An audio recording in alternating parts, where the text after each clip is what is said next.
কোটা সংস্কার আন্দোলন ইস্যুতে রীতিমতো বিপাকে রয়েছে সরকার। কারফিউ জারি করে সংঘাতপূর্ণ পরিস্থিতি কিছুটা নিয়ন্ত্রণ করলেও আন্দোলনকারীদের একের পর এক দাবিতে চিন্তিত প্রশাসন। এর মধ্যে এবার বাংলা ব্লকেডের চেয়েও কঠোর কর্মসূচির হুঁশিয়ারি দিয়েছে কোটা আন্দোলনকারীরা। তাই প্রশ্ন উঠেছে, আবারও কি দেশের পরিস্থিতি সংঘাতের দিকে যাচ্ছে?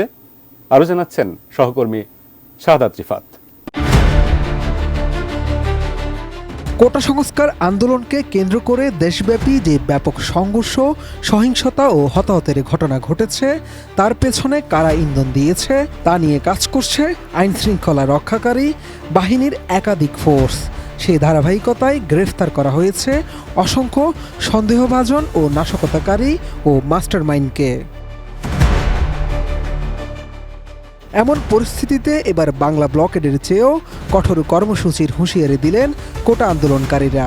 শনিবার রাতে এক জুম মিটিংয়ে বৈষম্য বিরোধী ছাত্র আন্দোলনের ৩ সমন্বয়ক রিফাত রশিদ, আব্দুল হান্নান মাসুদ ও মাহিন সরকার এই ঘোষণা দেন।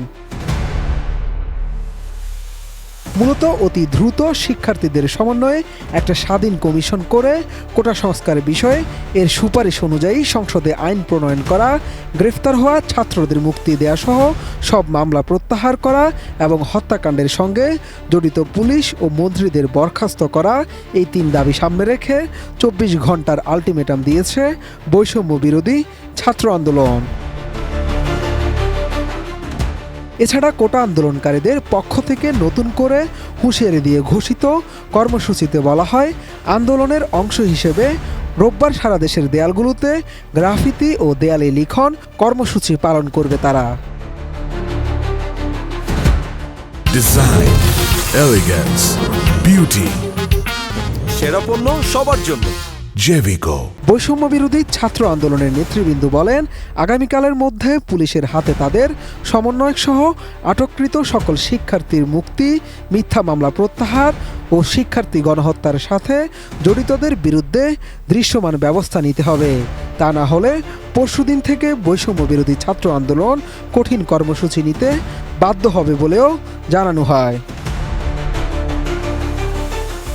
আন্দোলনকারীরা আরও বলেন, সারা দেশের প্রতিটি শিক্ষা প্রতিষ্ঠান, জেলা, উপজেলা ও নগর কেন্দ্রিক হেলথ ফোর্স গঠন করে আহত নিহতদের পূর্ণাঙ্গ তালিকা তৈরি এবং আহত নিহত ছাত্র নাগরিক ও তাদের পরিবারকে মানসিক ও আর্থিকভাবে সহযোগিতা কার্যক্রম পরিচালনা করবে।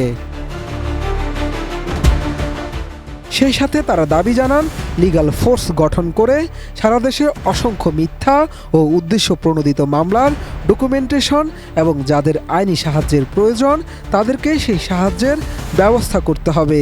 এক্ষেত্রে স্থানীয় ইউনিট বৈষম্য বিরোধী ছাত্র আন্দোলনের কেন্দ্রীয় কমিটির সাথে সমন্বয় করবে।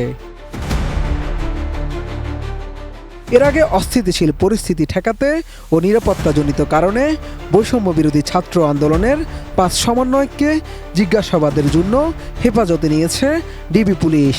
শুক্রবার বিকেলে রাজধানীর গণস্বাস্থ্য নগর হাসপাতাল থেকে আন্দোলনের অন্যতম সমন্বয়ক নাহিদ ইসলাম, আসিফ মাহমুদ ও আবু বাকের মজুমদারকে, আর শনিবার অপর 2 সমন্বয়ক সার্জিস আলম ও হাসনাত আবদুল্লাহকে আটক করে পুলিশ। শাহাদাত রিফাত, এটিএন নিউজ, ঢাকা।